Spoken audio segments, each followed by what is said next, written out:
Hey everyone, what's going on? My name's Anthony Mucci, and this is the first episode of a vlog series that I will be doing called the Fibro Files. In this vlog series, I'm hoping to connect with each and every one of you that suffer from fibromyalgia, or maybe you have a loved one that also may suffer. And I want to go and share my story as far as before I was diagnosed with it, all the way up until the present, of course.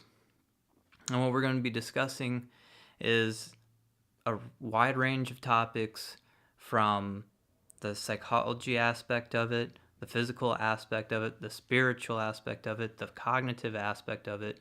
We're going to go into all this stuff. I've gone through a lot of different things with this, and I feel this is a very important topic because a lot of you are probably still sitting in the pit right now, not knowing what to do, feeling like there's no hope and there's no way out of it, and there's no way to live with this condition. But we're going to change that in this series. So I hope you stay tuned and enjoy the content.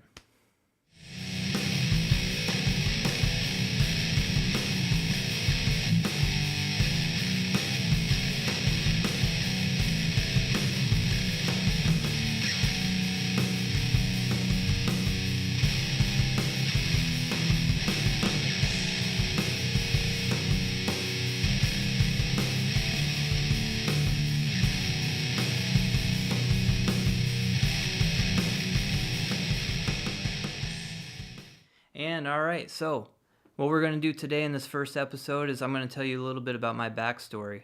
So we're going to go into when I started feeling a little bit different in my everyday life and didn't know what was happening with me. We're going to discuss my diagnosis, when it happened, how it happened, and then I'm going to discuss a little bit about this first phase of what probably all of you have gone through with fibromyalgia. I call it the pit phase. The phase where your world is turned upside down, you have no idea what's going on, and you just feel like you're drowning. You feel like you're just on your way of choking out. So let's start off with, what were the initial things that were happening to me when all this came upon me? I mean, it was weird, right? So for me, it started, I was in the military at the time, and I just had moved to Virginia and starting a new command there as an occupational therapy assistant.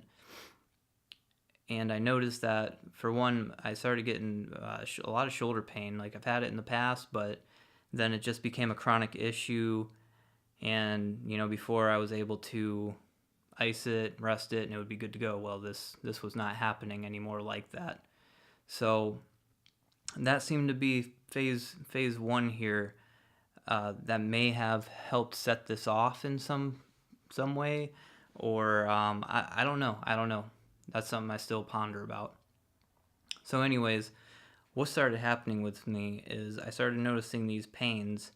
They felt like somebody took a little taser and just tased me in the most random spots over my body, and I had no idea what was going on. And I was getting these numbness and tingling episodes, and it just didn't make sense. I started feeling kind of fatigued and run down, even though I felt like I was taking care of myself. It was just very strange and unusual, and I didn't think anything of it. I just thought, man, it's just something weird's happening. It'll pass over. It'll be all right. Well, that wasn't the case. It just kept getting worse and worse and worse and worse. So as far as leading up to it, of course, I saw, my primary care manager, PCM in the military. I'm sure in civilian, something like that too. You have one doctor who is your hub and basically sends you out to all the other specialties because they don't know what they're talking about. So when this started happening, they didn't really say anything. It was kind of like, here's some Motrin, you'll be fine. Okay. Because Motrin's the answer to everything. Got it, the miracle pill. So, yeah, that was kind of how it started. And eventually I took it into my own hands. Being a medical professional myself, I was curious, and I started looking at my symptoms, and getting pain all over the body. Sometimes that's like the first thing that pops up is fibromyalgia. And I was like, all right, well, I have no idea what fibromyalgia is or any of that stuff. So I started digging into it a little bit more and seeing a lot of similarities, especially as time was progressing. It seemed like the fibro was like in a progress too, of getting worse and worse with the pain, the fatigue, and all these other symptoms that I wasn't even realizing that I had. I felt off, but I didn't realize the specific things that were, this condition was causing me, like the cognitive processing, the fibro fog stuff. It was weird. I didn't know any much about it. Okay, so I had to start pushing and pushing and pushing to get seen by, a rheumatologist and different people. So that's what I did. Eventually, I finally, after 6 months of pushing, got sent to the rheumatology. They did their rheumatic, panel as far as taking all the blood tests to rule out rheumatoid arthritis, lupus, and all that stuff. And then, of course, they did their criteria assessment of the 18 tender points. You got to have 11 out of 18 of these tender points. And, of course, every spot they touched, I was basically jumping out of my skin. So, again, another weird symptom was the fact that I was very sensitive to even light touch. I used to get like deep tissue massages. Yeah, right. I tried that once after this all was happening, and I was like crap for a week. I mean, just totally sore, like ridiculously aching and in pain. So finally, rheumatology put the stamp on there and gave me the diagnosis of fibromyalgia. Now, when this happened, and during this time as it was happening, I was having no support, all right? Especially in the military. You get a broken arm, suck it up. You pansy, So this whole time, and at the time I was doing everything. I mean, I was supervising, I was trying to learn how to do my new job, trying to keep up with all the Navy stuff, taking care of my junior sailors, all that stuff. And then the stress of the move. We had to move twice within like 2 months. All this stuff, all this stress. And then, of course, crappy leadership never helps. So you have people that are looking at you. They don't know what fibro is or what's going on. And they're just looking at you like, whatever, you're a crap bag. You're just being lazy or whatever. You're just trying to get out of stuff, or I don't know. I don't know what people think. That's my perception of it, though, because that's kind of the vibes I was getting, especially from leadership. So no support there. That doesn't help when your world's turned upside down and you can't do the things that you were doing. I was at the top of my physical prime as far as, my physical abilities and how I felt and everything and how I looked. Like, I was at my prime. That was the best I've ever felt and everything. So to go from way, way up and just to fall flat on my face, like I was starting over from scratch and I was this turd, basically. That's how I felt. Yeah, it does a lot to your moral character, especially when you're expected in the military to withhold certain standards, which I was exceeding by far. So the moral support from leadership wasn't there. Doctors wrote it off, and then even though I got diagnosed in that, I still, as it was just this blanket treatment protocol that I was given. Oh, you need to exercise more, you need to eat better, and make sure you're getting enough sleep, okay? Oh yeah, and here's some pills. Okay. Yeah. Wonderful. I would sleep if I could sleep better, bud. I would exercise if I could exercise. I mean, crap, I couldn't even do an elliptical for like 5 minutes. I was running 6-7 miles a day, no problem. And then I can't even tolerate an elliptical for 5-10 minutes. That's ridiculous. Okay, so that's great. Those are important things in fibro, which again, I will discuss further on in our vlog series here. But to just throw that at somebody and not give them the steps to take to get there and to modify and make a plan and actually implement it, wasn't there. Doctors didn't do any of that. They didn't know very much about that. So again, trying all the things that they're doing, and on top of that, trying to do my own research and find out things, and all the midst my life falling apart and my career falling apart in the military. So Um, the biggest things that I ended up treating with that first year for myself was opioids, tramadol, and alcohol when that stuff was taken away from me. So, of course, they don't give out opioids to treat fibromyalgia, no matter how severe your pain is and debilitating it is. And I understand the reasoning why now, but then it was, well, crap, what am I supposed to do? It's pain, and I need something to kill the pain so I can function and do my job. And I was basically getting the tramadol and that from eventually I had shoulder surgery shortly after I was diagnosed with fibromyalgia to fix my shoulder, because that was, again, another issue on top of it I was going through. And, yeah, my shoulder was still hurting. It was, but, those pills were at least taking a little bit of the edge off the fibro to feel slightly better.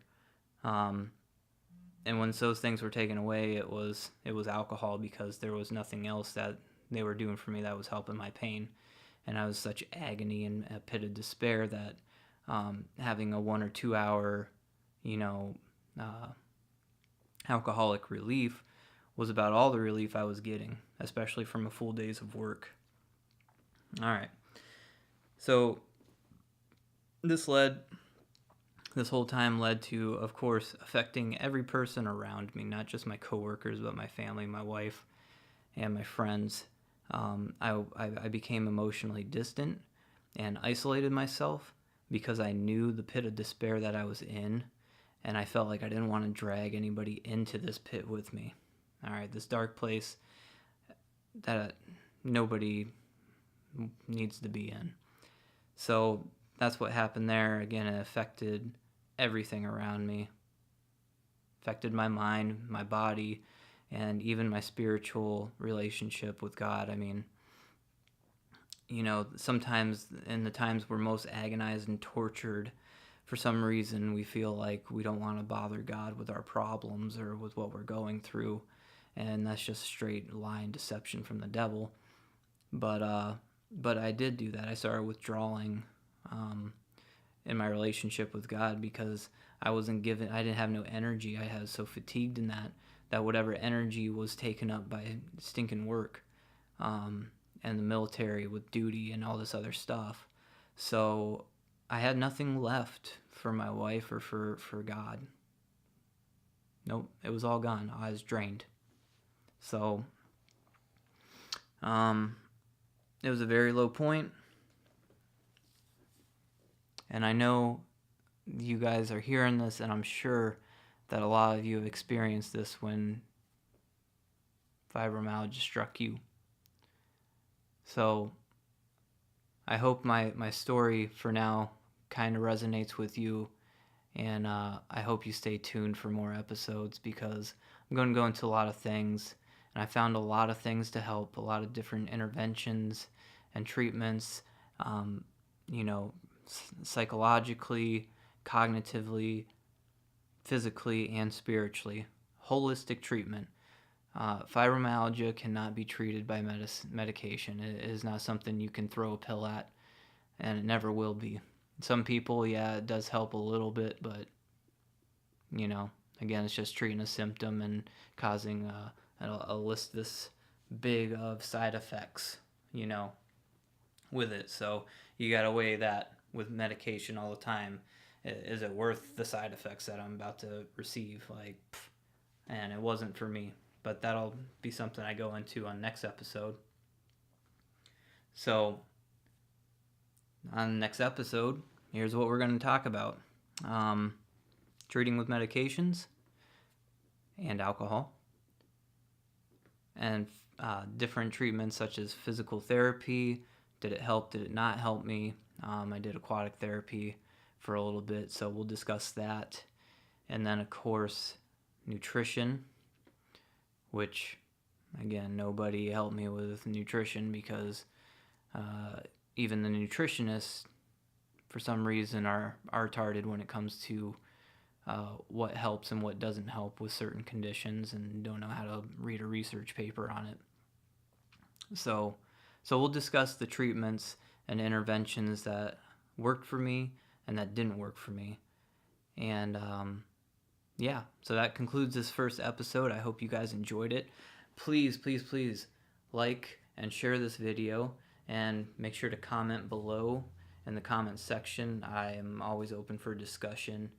Um, as I run a Facebook support group for fibromyalgia and chronic conditions, autoimmune diseases, there's a great community there that you can get involved with, so if you so choose.